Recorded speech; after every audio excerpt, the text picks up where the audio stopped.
Here we are with another podcast in our Let's Talk series brought to you by Hazel and Betty Ford. I'm your host, William C. Moyers, and today we're talking to an author. Her name is Elizabeth Bishop. She's written an intriguing book titled Conscious Service, 10 Ways to Reclaim Your Calling, Move Beyond Burnout, and Make a Difference Without Sacrificing Yourself. It's being published by Hazelden, April of 2022. Welcome, Elizabeth. Thank you so much for having me, William. I'm pleased to be here. And how is the book doing so far? I think it's doing well. I've had lots of great response and feedback and fun promoting it and talking about it. So yeah, I think it's going well. So tell us, what does it mean, conscious service? You know, I've had that question more than once, for sure. And I asked it of myself when the idea came to me. And it was not so much that I think people are unconscious in their service, but I know from my own personal experience how easy it is to be disconnected from what we're doing. So when I talk about conscious service, I'm talking about having a sense of self-connection, bringing self into the work or the service that we are offering in the world, and having an embodied sense of presence and engagement in what we're doing and being reflecting on what's happening, thinking about what inspires us, what we intend to create, how we're wanting to show up. What inspired you to write this book? Well, many, many years of working in the field. I started in human services when I was a teenager. And it definitely felt a calling to that work. So I've always felt blessed by that I knew what I wanted to do. And, you know, of course, the career unfolds in a variety of ways that are unexpected. But I always had this inspiration to want to contribute. I have a natural curiosity about people. And so I was very much externalized, I think, in my focus. You know, I thought I was going to go out there and change the world and make a big difference and save people. And, you know, I was always sort of hunting for my evidence in the world around me. And I had a couple little dances with burnout early on. And then I really hit a wall after I had some of my own personal experiences going on, where I really recognized that I had gotten so far away from my calling that I was just trying to get through the day pretty much. And it had been going on for a while. So for me, that was a turning point, and I needed to get connected back to what had meaning for me. And it was kind of a commitment that I made then that whatever I did would have to have meaning, you know, and I mean, it was a journey. It didn't happen overnight that suddenly everything was meaningful, but it was a sort of a mantra and a place that I kept coming back to. And that was when I really started to look at, you know, spiritual growth, personal development, and how it impacted the work that I was doing, and saw the integration. And then the thoughts around writing a book started at that point. But most of us don't consider that integration. We want to do something, or maybe we do want to save the world, but we don't see the integration between those things. Talk more about that. That was the key to me, I think. And I think this is probably true for a lot of people who are wanting to be of service in the world, that we have this idea that, you know, it's not about us. And we're encouraged to compartmentalize ourselves, you know, leave home at home, leave work at work, don't get too emotionally involved, don't be too invested, those kinds of things, you know, think about other people, don't think so much about yourself, because we see it as being conceited or self-absorbed. But what I found was that when I got clear on what mattered to me and what had meaning for me and where my joy was and what lit me up, and I let that be my compass, then that informed how I showed up in service. So I began to realize that who I was and knowing who I was had everything to do with how I was showing up in the world. The book came out in April of 22. I'm talking to you in the summer of 22, and I know the genesis of this book predated the pandemic. Yes. But I'm fascinated to hear you talk more about how the pandemic has made this book relevant and how the pandemic has affected the relevancy of this book. Yeah.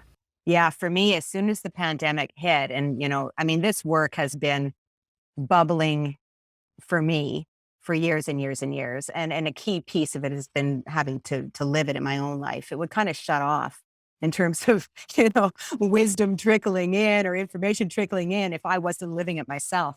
But when the pandemic hit and I started to see how there was a growing awareness about, you know, how this was impacting like just even people who worked in the hospitals. I mean, service providers are a huge group, but just the awareness, I thought this is an opportunity that people will start to recognize how important the well-being of people who want to be of service, is in the being able to continue this. And we always talk about burnout in the field, and we've been talking about it since I started 40 years ago. So I thought this is really bringing it to the forefront. Plus, I also saw that there was a lot of people who are not, identified as traditional service providers. They don't want to make a vocation out of it, who want to make a difference and contribute. And so it really, to me, has huge relevance for just how we want to contribute, to make difference, to serve in the world. And the other key piece that I'm noticing right now too is that there's a big emphasis on the importance of soft skills in the workplace and how we create relational space with each other and overcome conflict in the workplace. And this is what conscious service is all about. Do you think it's tougher to provide conscious service in this post-pandemic world, or is the impetus for it more stronger than ever? I'm hoping that the impetus for it is stronger than ever, that we'll notice that, geez, there's a lot of things that are unexpected and out of our control. And conscious service really is about not so much about, oh, let's find more money and funding and more people and new techniques or new theories or philosophies, but more about how do I bring myself into the moment? If I've only got 5 minutes to spend with somebody, how am I going to spend that 5 minutes? And how am I going to be aware of what's happening for me in that time that I'm spending with this person? And whether that's, a profession or even as a family caregiver or, a stranger on the street. Do you think this book has more relevancy to the CEO of a not-for-profit or a frontline healthcare worker? Does it have more relevance to a drug and alcohol counselor or a professional athlete? I think all of the above, the first three for sure. But sometimes I think some of what I've written about in the book would definitely be things that professional athletes would be thinking about in terms of motivation, inspiration, discipline, responsibility, care for yourself, all of those things, and having a goal in mind. But definitely it's for people who are in direct service with people in the community and people who are at the leadership level in organizations. To me, I see it as a simultaneous thing. It's a personal and collective, really interwoven kind of experience that it's difficult to separate. Is that one reason why you wanted to publish with Hazelden? Yes, publishing with Hazelden was a dream for a long time. And that was thanks to my mom, who introduced me to Melody Beattie books many, many years ago that I fell in love with. I mean, a long time ago. And I had reached out to Hazelden before the book was in its form that it is right now. And there was some discussions many years ago, and then it came full circle right around the time that the pandemic hit. So I feel very grateful for the opportunity. It's been a wonderful experience so far. We keep coming back to the pandemic, and of course, one of the key focuses of your book is compassion fatigue. Yes. Can you talk more about that and how in the world it is that we overcome it, particularly those of us who work in a helping profession? Yeah, it's terminology that I don't. I agree that the experience is very, very real. No doubt about it. I've been there. I know many people have been there. I don't like the terminology because it sounds as though we're tired because we care. And I think that's been a long standing misinformed idea. I don't think caring and being compassionate and loving makes us tired. I think what happens is that we often slip into worry and fear and helplessness and hopelessness as a result of caring. And we maybe want to, control outcomes and things like that. And that's what makes us tired. That's one key piece, that resistance to what's happening. And the other piece is the lack of self-compassion. Big time. We don't respond to our own needs. We aren't offering the same love and kindness to ourselves. We're not listening to what is being asked of us within our bodies. We're not responding to our emotions and the emotional labor involved in the work that we're doing. And that is exhausting. You talk about 10 ways to reclaim your calling. Can you give us your top three? So the book itself is divided into sections, which are invitations. So there's invitation to purpose, where you're understanding your inspiration and what am I here for, and what brings me here, which changes, right? It's not a static place. An invitation to wholeness, to be able to look at all of the different channels that we are, receive communication through, spiritually, physically, emotionally, intellectually, etc. An invitation to discovery, which was a really big piece, sort of central where this work started, which is about developing a self-reflective practice in order to come into a more continual state of self-connection. Those are the first three. What's your favorite? Well, I mean, the discovery piece is a big one for me because that was kind of where everything started. But I think another favorite for me is the invitation to freedom, because that was the connection that I learned about through research and reading other authors as well, particularly Jan Levanzat. I'll mention that responsibility is actually the path to freedom. And that as we practice that ability to respond to ourselves, then we recognize the freedom that we have in navigating our lives. How much of what you propose in here depends on a system to help execute it? Or if I read this book and say, yeah, I'm going to do all these things, do I pull it off, or do I need my system to help me pull it off? Well, I don't think the reason why I called it, or it's based on what I call the conscious service approach, is that I don't want to call it a method or a model or a modality, because I see it as an umbrella, and I see it as a very interwoven kind of enter where you like. And we even say that at the beginning of the book, like, you don't have to start on the page one, jump to whatever is kind of calling for your attention.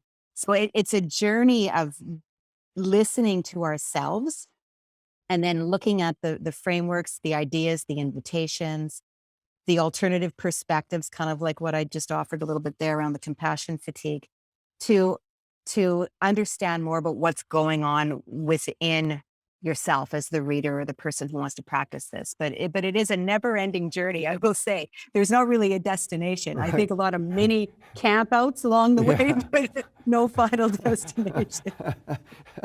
Who do you think this book will resonate? I mean, I know you want it to resonate with all the readers, right, and the massive Right. audience. But if you're a graduate of a school of social work just coming out into the workforce, or you are a nurse who's been around for 40 years, or you're the head of an HR division, who's going to find this book most relevant? Who is it? I think that's the beauty of the approach, is that it really is designed for someone at the beginning of their career all the way through, and that the answers that are unveiled as you read or answer some of the questions that are in there are going to be different throughout the lifetime of your career. Because that's certainly been my experience. Like what was motivating for me when I was 15 years old is a very different reality now, after having so many years experience in the field and working with students. So I've seen it resonate across the board. I think it's just a matter of, a person's openness to the material when they come into it. And I'm hoping that it'll resonate with, obviously, lots and lots of people. Of course. And I was struck when I was reviewing it, this whole, your emphasis on creating safe spaces. Can you tell, what does that mean? Well, for me, this is just recent too. I mean, we talk about safe spaces a lot, and we think about, well, how does our organizational culture, how is it safe for everybody to have a voice and to contribute and to be recognized for that, or supported in their contributions, or supported when they're not at their best too, because I think that there's a high risk for that in our service vocations as well.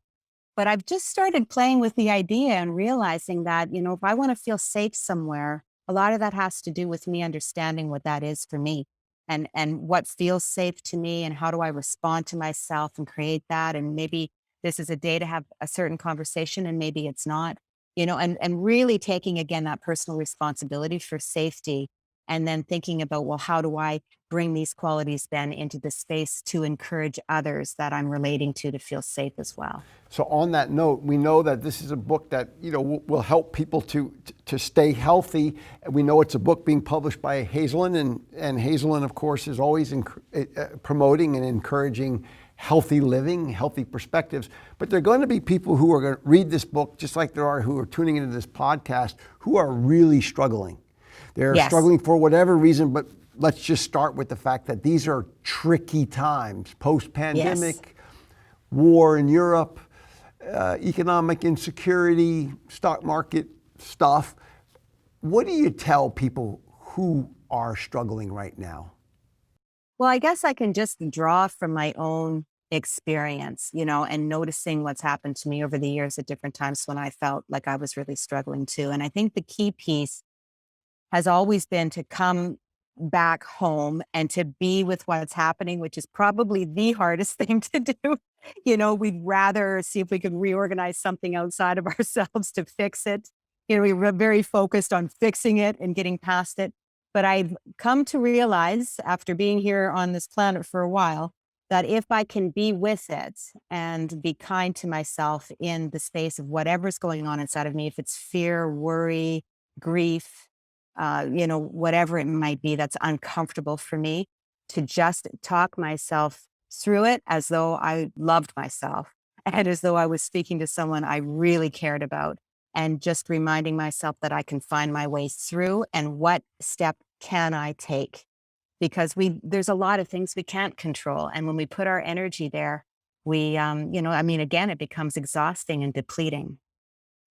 No doubt then that everybody should read this book because we can all stand to take care of ourselves, to be better people for ourselves and for those people in our lives. So Elizabeth Bishop, thank you for joining us today. Thank you for writing this book, and good luck. Thank you so much, William. It's been a real pleasure. Thank you. We'll see you again. And thanks to all of you for tuning in today. Remember, you can get Elizabeth's book at our publishing site, our Hazel and Betty Ford website. It is Conscious Service, 10 Ways to Reclaim Your Calling, Move Beyond Burnout, and Make a Difference Without Sacrificing Yourself. Thanks to everyone for joining in today, and we'll see you again soon. Take good care.